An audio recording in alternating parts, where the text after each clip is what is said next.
Before you hear the rest of the talk, you have some time to look at questions 17 to 20.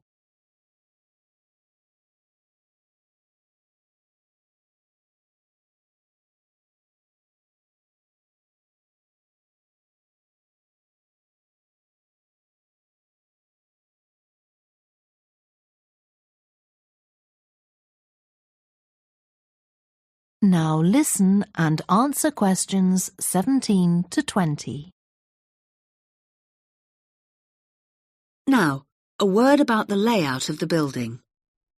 The auditorium, stage and dressing rooms for the actors are all below ground level. Here on the ground floor, we have most of the rooms that the public doesn't see.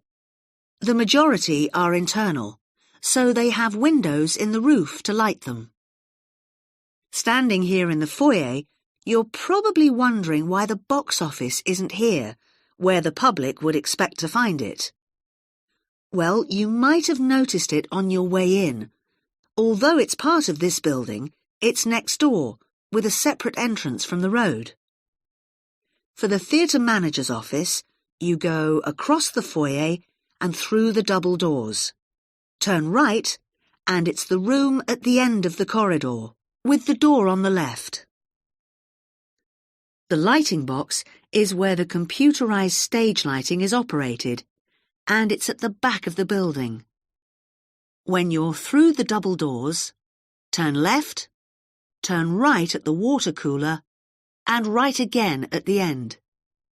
It's the second room along that corridor.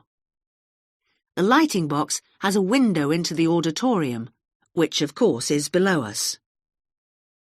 The artistic director's office is through the double doors, turn right, and it's the first room you come to on the right-hand side. And finally, for the moment, the room where I'll take you next, the relaxation room. So, if you'd like to come with me. That is the end of section 2. You now have half a minute to check your answers.